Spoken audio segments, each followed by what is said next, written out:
I am Shivi Saxena, TGT from Gyandeep Senior Secondary Public School. Students, हमारा chapter number 5 elements of weather and climate geography का जो running में है, चल रहा है, इसकी एक्सप्लेनेशन आपको दी जा रही है। और बच्चों, आपने बहुत सारे टॉपिक्स इसमें क्लियर कर लिए हैं, जो मैं आपके साथ रिपीट करती हूँ कि सबसे पहले बेटा इसमें हम लोगों ने जो स्टार्टिंग की थी, कौन कौन से एलिमेंट्स होते हैं वेदर और क्लाइमेट के, वो आप इसमें देखोगे। और उससे पहले आपने देखा कि वेदर और क्लाइमेट में क्या डिफरेंस होता है ना। तो हम लोगों ने बहुत सारी चीजें बच्चों इसमें समझी थी, जानी थी कि वेदर क्या होता है और क्लाइमेट क्या होता है, इनके आपस का अंतर क्या है। बहुत सारे टॉपिक्स आपने इसमें देखे थे, बहुत सारे पॉइंट्स देखे थे, जिससे कि अंतर पता चलता है, डिफरेंस मालूम पड़ता है वेदर और क्लाइमेट का। समझ चुके हैं आप, इसको रिपीट करने की जरूरत नहीं है। इसके बाद हम लोगों ने देखा था कि एटमॉस्फेरिक टेम्परेचर कैसे बनता है, एटमॉस्फेरिक टेम्परेचर क्या होता है, ये भी आपने समझा था बच्चों, है ना। इसमें आपने बहुत सारी चीजें देखी थी कि सीजन टू सीजन किस तरीके से टेम्परेचर चेंज हो जाता है, डे एंड नाइट में टेम्परेचर में अंतर कैसे आता है, ये भी आपने इसमें समझा था। और बेटा आप ये भी देख चुके थे इसमें कि इंसोलेशन जो होता है उससे टेम्परेचर के डिस्ट्रीब्यूशन में कैसे अंतर आता है। मतलब जो सन की रेजेस होती हैं वो हमारे अर्थ पर किस तरह से पड़ती हैं, कौन सा उनका डायरेक्शन होता है, जिस वजह से कि आपके टेम्परेचर में चेंज आता है, ये आपने समझ लिया था। फिर पोल्स हमारे स्नो से कैसे कवर्ड होते हैं, ये आपने देखा था। फिर टेम्परेचर सिटीज का क्यों हाई होता है, ये आप समझ चुके थे। इसके बाद बच्चों आपने ये देखा था कि हीटिंग थ्रू कन्वेक्शन कैसे होता है, कन्वेक्शन के थ्रू हीटिंग कैसे बनता है। फिर उसके बाद आपने देखा था वो पॉइंट था हीटिंग थ्रू कंडक्शन, कंडक्शन के थ्रू हीटनेस कैसे बनती है, रेडिएशन के थ्रू हीटनेस कैसे बनती है, एडवेक्शन के थ्रू हीटनेस कैसे बनती है। ठीक है, ये चीजें आप देख चुके थे, समझ चुके थे। इसके बाद बच्चों हम लोगों ने बहुत सारे पॉइंट्स लिए थे, जैसे कि फैक्टर अफेक्टिंग टेम्परेचर, इसको भी जाना था, समझा था कि क्या होता है, कौन कौन से फैक्टर्स होते हैं जो हमारे टेम्परेचर पर इफेक्ट डालते हैं। ठीक है, वो फैक्टर आपको बताने थे इसमें आपने सबसे पहले लैटिट्यूड को देखा था। लैटिट्यूड को थ्रू डायग्राम मैंने आप इसे समझाया था और आपने बहुत अच्छे से इसको समझ लिया होगा बच्चों। ये ऐसी मैं उम्मीद करती हूँ, मुझे उम्मीद है आप सबको अच्छे से समझ आया होगा।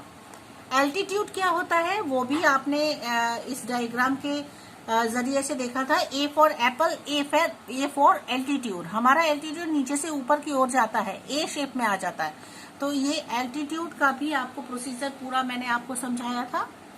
इसके बाद बच्चों आपने देखा था डिस्टेंस फ्रॉम द सी, सी के डिस्टेंस से किस तरीके से टेम्परेचर बनता और बिगड़ता है।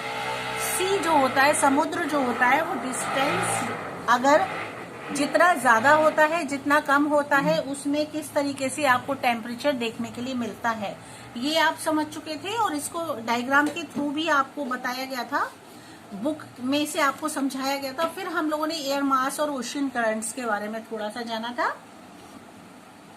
कि ओशन करंट्स किस तरीके से इफेक्ट डालती हैं हमारे टेम्परेचर पर, हमारे आसपास के एरियाज पर।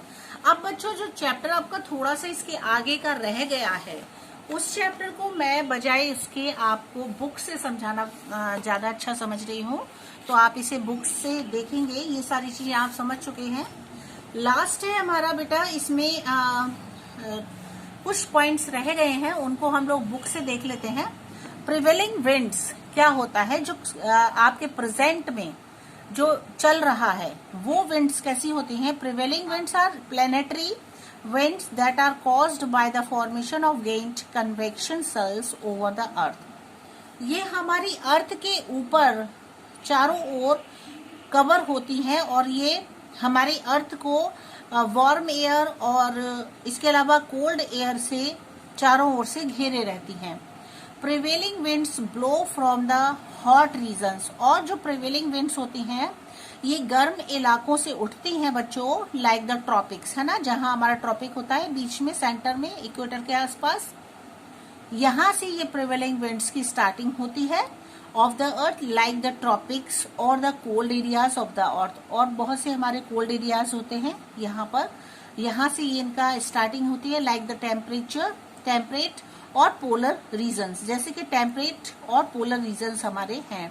आपको पता है हमारे अर्थ के बताने की जरूरत तो मुझे नहीं लगता बच्चों, आपको पता होगा, आप 6th स्टैंडर्ड में इसको देख चुके हो कि हमारे 3 जोन्स होते हैं, है ना। इन 3 जोन्स में हमारी अर्थ को डिवाइड किया गया है।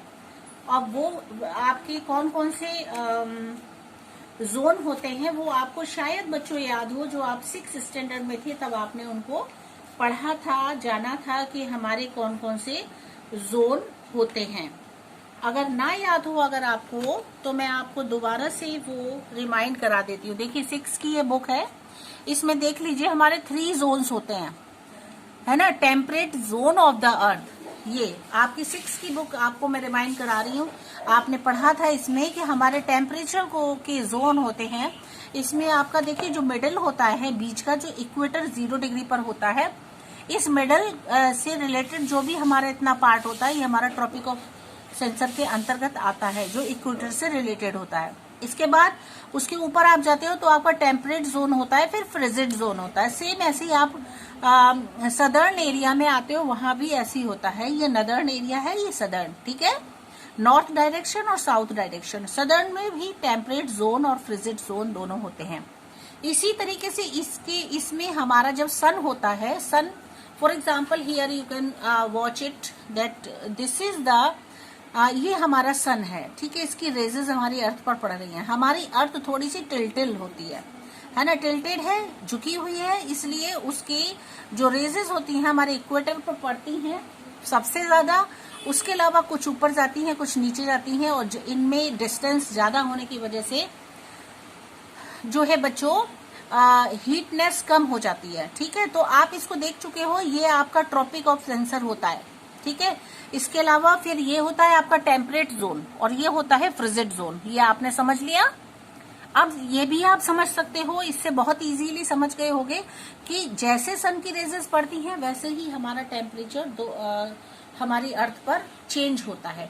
यहाँ टेम्परेचर कुछ होगा, यहाँ कुछ होगा, यहाँ कुछ होगा, क्योंकि यहाँ हमारी डायरेक्ट रेजेस आ रही हैं तो यहाँ टेम्परेचर ज्यादा होगा। यहाँ दोनों डायरेक्शन में टेम्परेचर कम होगा क्योंकि यहाँ पर डायरेक्ट रेजेस नहीं जा रही हैं। क्लियर है। अब इसी तरीके से ये तो आपने 6 की बुक से देख लिया, समझ लिया। सेम ऐसी ही यही बात बच्चों आपके इस चैप्टर में बताई जा रही है कि जो विंड्स होती हैं ये हमारे ट्रॉपिक्स पर अलग तरीके से इफेक्ट डालती हैं और आपके जो कोल्ड एरियाज होते हैं वहां पर टेम्परेचर इसका अलग होता है। पोलर रीजन जो होते हैं वहां पर टेम्परेचर हमारा दूसरी तरह से पड़ता है।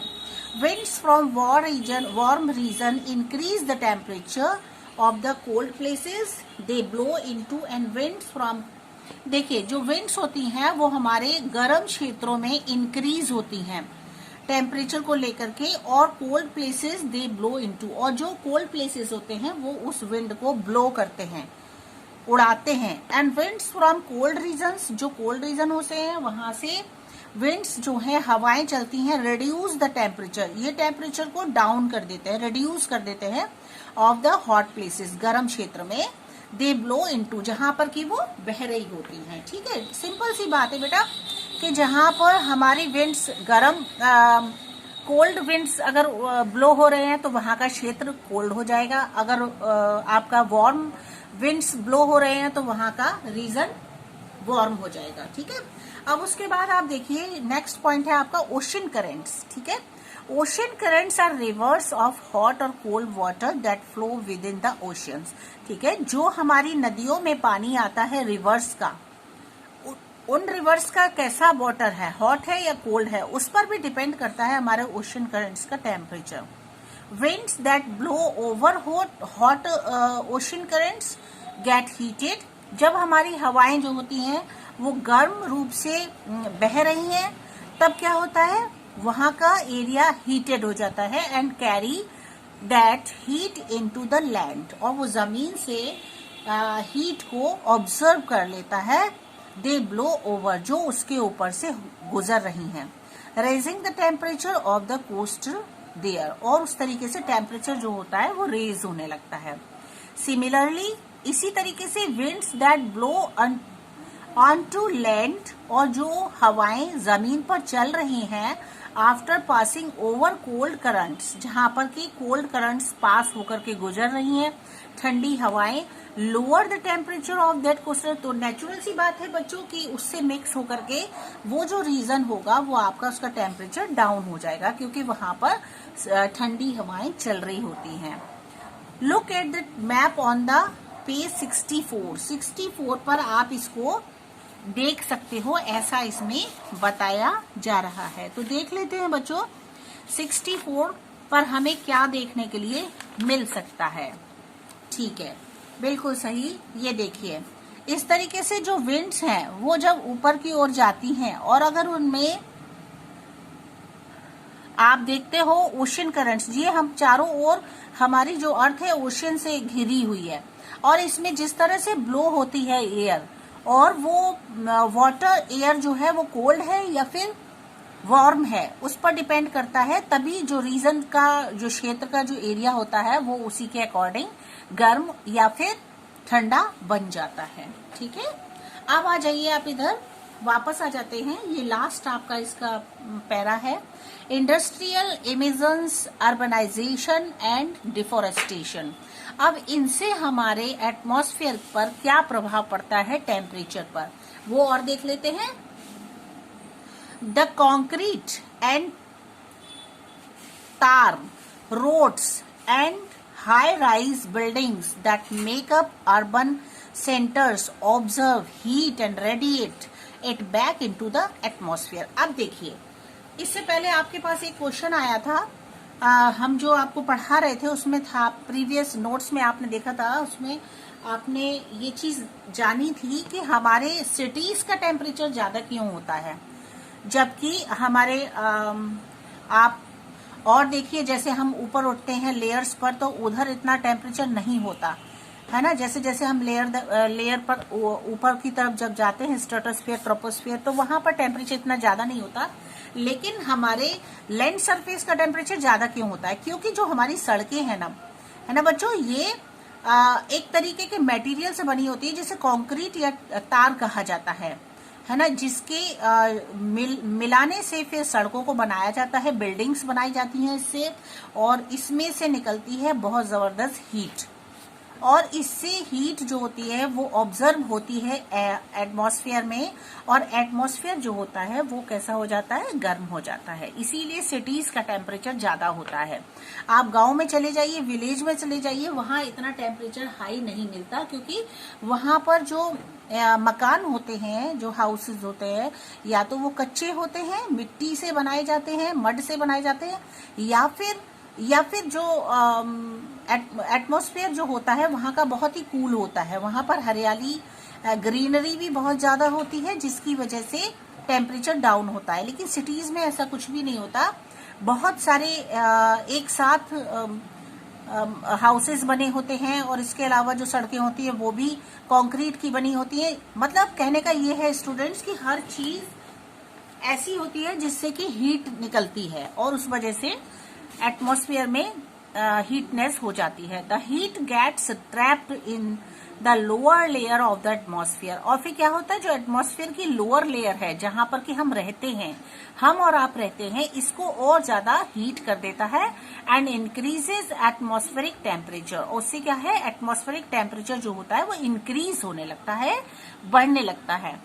Automobile and industrial emissions and the indiscriminate cutting down of trees. ठीक है, कहने का मतलब ये है कि जो ऑटोमोबाइल्स हैं, आपके इंडस्ट्रियल एरियाज होता है, ये सब कुछ क्या देता है, हमें सिर्फ एक गर्मी देता है थ्रू उसके जो उसमें से जो धुआं निकलता है, जो एक वेस्ट मटेरियल होता है, इन सब चीजों से केवल एक हीटनेस होती है बच्चों, जिससे क्या होता है हमारा, और पेड़ काटने से, जितने भी ट्रीज कटिंग होते हैं उससे बहुत ज्यादा गर्मी, हीटनेस बढ़ जाती है, जिससे क्या होता है, ये सभी रेस्पॉन्सिबल होते हैं एटमॉस्फेरिक टेम्परेचर को इंक्रीज करने में।